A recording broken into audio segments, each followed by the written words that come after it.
The clink of silverware stopped when my dad's voice boomed across the dining hall. "Everyone, raise your glass," he said, flashing his signature grin, the one he wore whenever guests were watching. "To our successful daughter, Olivia, New York's youngest marketing director. Before we begin, drop a comment and tell us where are you from and from which city you're watching our videos? And after watching the whole video, don't forget to tell us what would you do in this situation? Be honest, tell me in the comments below. We read every comment. Let's begin." The table erupted in applause. Glasses lifted. My sister beamed, her diamond bracelet catching the light as if even it wanted to brag for her. Then Mom leaned forward, her eyes sliding toward me like a slow blade. "And," she added sweetly, "let's not forget our other daughter, Riley." The room chuckled. Someone muttered, "The artistic one, right?" And laughter rolled down the table like a wave I couldn't stop. Mom swirled her wine. "Yes," she said with mock pride. "Still trying. But hey, at least she's consistent." My chest tightened. I forced a smile, my palms sweating against the linen napkin. The roast on my plate suddenly looked like something I couldn't swallow. Olivia laughed, soft, polite fake. "Mom, be nice," she said. "Riley just sees life differently." More laughter. I didn't say a word. I didn't trust my voice not to break. That's when the sound of a cane striking marble cracked the noise in half. Grandpa stood at the far end of the table, his old hand steady on the cane, his sharp gray eyes cutting through the polished room like truth through glass. He didn't say a word for a long moment, he just looked at them. At my parents, my sister, the smirking guests. Then he set his napkin down and said, clear and slow, "Then I'll eat with the one who never asked for praise." Silence. Utter, heavy silence. Dad froze mid-toast. Mom's smile stiffened, her color fading. Olivia's hand faltered around her glass. Grandpa picked up his plate, walked the full length of the table, and sat down beside me. He placed his hand gently over mine and nodded. "You remind me," he said, loud enough for everyone to hear, "that worth isn't measured by applause." No one dared speak. Even the clock on the wall sounded louder. Something broke inside me that night. Not my confidence, but the thin shell of fear I'd been living under. Because in that one quiet gesture, Grandpa reminded me I didn't need to prove myself to the people who already decided I was less. But I also knew one day I would. And when I did, they wouldn't laugh again. When I woke up the next morning, the house was as quiet as a stage after the curtain fell. You could still feel the echoes of last night, the silence after Grandpa's words, the way no one dared to look at me as I stood up from the table. I'd gone to bed without saying a word, but I didn't sleep. I stared at the ceiling, listening to the storm outside, realizing that sometimes it isn't thunder that wakes you up, it's humiliation. I stuffed my sketchbook and a few clothes into an old duffel bag. My hands shook, but not from fear, from something that felt almost electric. Freedom, maybe. When I walked downstairs, Mom was in her silk robe, sipping her morning coffee at the kitchen island. The smell of expensive roast filled the air, masking the bitterness in her tone. "You're really leaving?" she asked, like she already knew the answer. I didn't look at her. "Yeah." She gave a small, dry laugh. "Riley, you can't just run away every time life gets uncomfortable." I zipped the bag and slung it over my shoulder. "I'm not running," I said quietly. "I'm finally walking away from people who don't see me." Dad appeared behind her, already dressed for work, his tie perfect, his face blank. "You're 26, he said sharply. "You have no savings, no career, no direction. You'll come crawling back. You always do." The words stung, but I didn't flinch. "Not this time," I said. "And when I don't, remember you said that." Mom sighed and shook her head, turning back to her coffee. "You always had a flair for drama." "Guess I learned from the best," I said and walked out. The screen door slammed behind me like punctuation, the sound of a chapter closing. For months, I barely scraped by. I rented a tiny apartment above a laundromat, the kind where the floor creaked every time you took a step.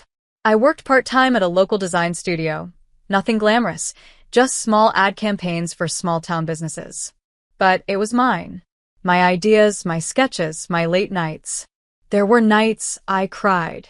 Nights I almost gave into the voice that sounded a lot like my mother's, saying I wasn't enough, that I'd never be more than a try. But every time that voice whispered, I remembered Grandpa's hand on mine. You remind me that worth isn't measured by applause. That sentence became my armor. I started freelancing. I built a portfolio. I stayed up until sunrise sketching branding ideas, digital mock-ups, reimagined designs for clients who didn't even know my name yet. I poured everything they laughed at into something real, something mine. One night, a client from California emailed me. He'd seen my work online, a simple redesign I'd posted on a local community page. "You've got talent," he wrote. "Ever considered starting your own agency?" My heart nearly stopped. I didn't have the money. I didn't have investors. But I had grit. So I said yes. I named it True North Designs. Because no matter how lost I felt, that name reminded me, there's always a direction, even when no one else believes you'll find it. 6 months later, things started changing. Clients turned into contracts. One project became 10. I hired 2 other young designers, both rejected by big firms for not having enough experience. I saw myself in them, and I promised I'd never treat them the way my parents treated me. Every late night, every call, every exhausted morning felt like a small victory. I wasn't rich yet. I wasn't famous. But for the first time, I wasn't invisible. Then one morning, while scrolling through my emails, I froze. It was from Henderson and Cole, a luxury real estate firm in the city, my dad's biggest corporate client. They wanted a rebrand. They'd stumbled across True North Designs through a LinkedIn recommendation. They didn't even know it was me. I stared at the screen for a long time, heart pounding. Then I smiled, slow, quiet, dangerous. "I'll take the meeting," I wrote back. The day of the pitch, I walked into their glass office tower with my hair tied back, wearing a navy suit that didn't scream for attention, but commanded it. My hands were steady, my steps calm. When the conference room door opened, Dad looked up from his chair. His face went pale. "Riley," he said, disbelief coating my name like frost. "Morning," I said, setting my laptop on the table. "Let's get started." He blinked. "You're presenting for True North?" Yes. "I'm the founder." Silence. I clicked the first slide, my designs lighting up the screen. Bold, clean, modern, nothing like the safe, stale branding his company had used for years. The executives nodded, impressed. Dad's assistant scribbled notes, glancing between us with wide eyes. When I finished, the room was quiet, not with dismissal this time, but with awe. "That," one of the executives said finally, "is exactly what we've been looking for." They approved the project on the spot. Dad didn't say a word. As I packed my things, I looked him in the eye and said softly, "Guess I found my direction after all." He tried to smile, but it didn't reach his eyes. That night, I went home, sat on my balcony, and watched the city lights shimmer below me. My phone buzzed, a message from Grandpa. "Proud of you, kiddo. You didn't prove them wrong. You proved you right." For the first time in years, I let myself cry, not from pain but from release. Because the girl they mocked at that dinner table had finally learned the quietest truth. Sometimes the loudest revenge is peace. The invitation came wrapped in gold foil, with embossed letters that practically screamed money. My mother's handwriting still looked the same, elegant, distant, and cold. Family dinner. Friday, 7 p.m. Everyone will be there. For a second, I almost laughed. The last time we'd all sat at that table, I'd been humiliated into silence. Now I was being invited back. Not as a daughter they pitied, but as a woman they had underestimated. I took a long breath, looking out my office window at the city skyline. My company's name, True North Designs, was etched in silver on the glass. My team was growing, my reputation rising. We had just signed our 3rd high-profile client. I wasn't the same Riley who left that mansion with a duffel bag and shaking hands. This time, I would walk in calm, steady, and unshakable. When I arrived, every eye turned. Olivia was the first to speak. Wow, Riley, you look different. Her tone was soft but carried that familiar mix of surprise and discomfort. She wasn't used to looking up to me.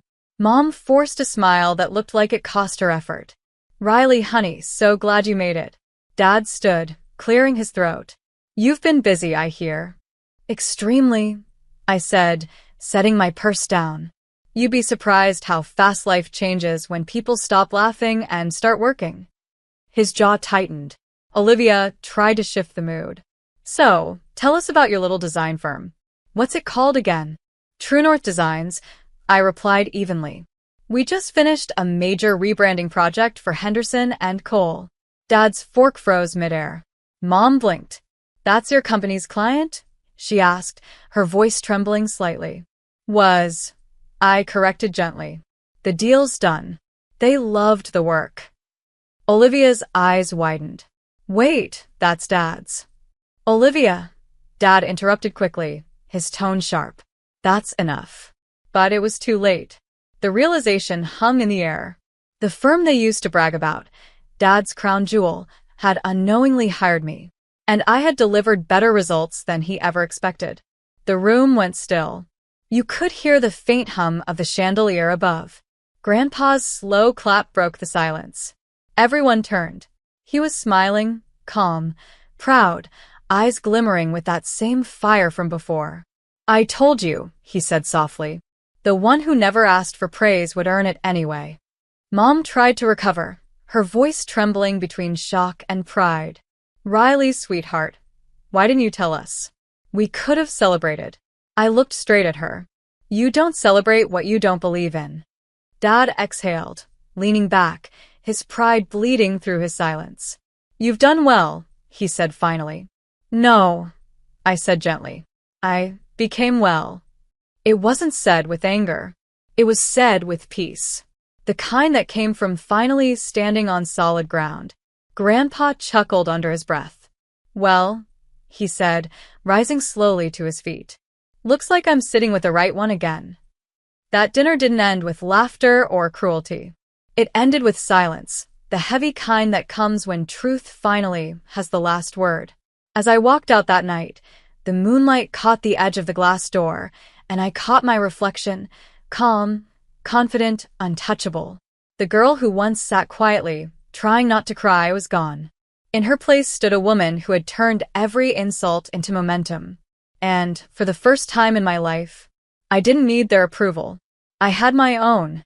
2 weeks after that dinner, my phone buzzed with an unknown number. I almost ignored it until the text came through. Riley, it's Dad. We need your help. Urgent. I stared at the message for a long time. The last time he'd said those words, I'd been 16 and naive enough to think help meant love. This time it was something else. I called back. His voice was lower than I'd ever heard it. Riley, Henderson and Cole just announced they're ending their partnership. We're losing clients. The investors are pulling out. I don't know what to do. It hit me like déjà vu. The proud man who once called me dead weight now sounded small. Why are you telling me this? I asked quietly. Because he hesitated. Because your firm saved them. They mentioned you in a press release. They said you rebuilt their image. You did what my whole team couldn't. There was no arrogance in his voice now. Just something raw. Honest. I was wrong about you, he said. I need your help. For a moment I said nothing. Just silence. Then, I'll be there in an hour. When I walked into his office, it felt like stepping back into a version of myself I'd buried years ago. Same marble floors. Same cold air. But everything looked smaller now, like pride had shrunk the place from the inside out. He stood by the window, staring at the skyline that once made him feel powerful. They're leaving, Riley, he said quietly. All of them. I built this firm for your mother, for the family name. I thought power meant never asking for help. I was wrong. I took a slow breath. Then let's fix it. He turned, surprised. You'll do it? I nodded. Not for you. For the people who still work here. The ones who don't deserve to lose everything because of your ego. He swallowed hard, then nodded. Fair. For 3 weeks, I worked day and night. I called in my team from True North, trained his staff, rebuilt the firm's identity from the ground up. The same building that once laughed at my dreams now echoed with my voice leading meetings. Even Mom came by one day, standing quietly at the glass wall of the conference room. She didn't speak, but her eyes followed me everywhere.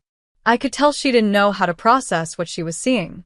Her daughter, the one who tries, commanding a room full of executives. When the last client deal was signed, applause broke out. People smiled again.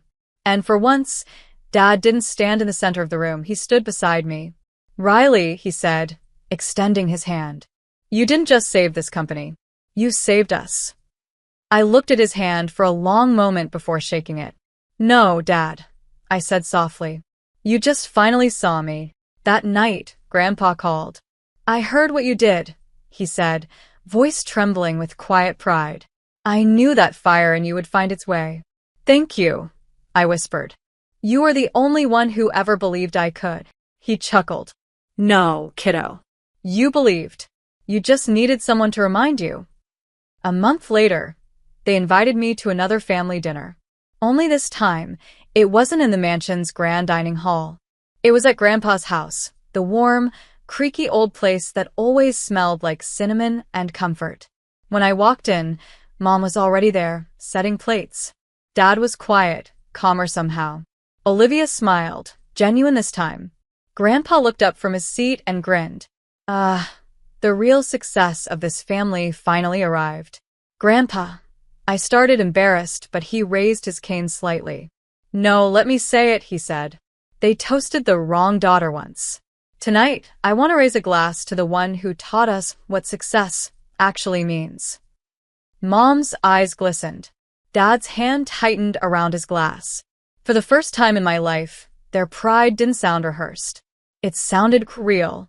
I lifted my glass. "To the ones who fall behind, only to realize they were never behind at all," I said softly. Grandpa's grin widened. "Now that's my girl."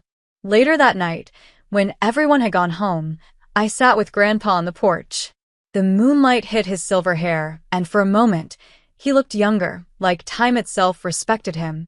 "You know," he said quietly, "I didn't stand up for you that night to embarrass anyone. I did it because I saw myself in you." People once laughed at me, too. Said I'd never amount to much. But the ones who laugh are usually the ones who stop trying. I smiled. "You gave me strength that night." He squeezed my hand. "No, Riley. You took it. You just needed to see it was already yours." As I drove home later, city lights glittered like promises. My phone buzzed again, a message from Dad. "Thank you for everything. You made me proud to call you my daughter." And beneath it, "I'm sorry. I didn't cry this time." I just smiled because I finally understood something deep. Revenge doesn't always come as payback. Sometimes it comes as peace, power, and knowing they'll never look down on you again. The girl they once mocked at that dinner table had risen quietly, and now the world, their world, sat at her table instead. And this time, I was the one who didn't ask for praise. I'd already earned it.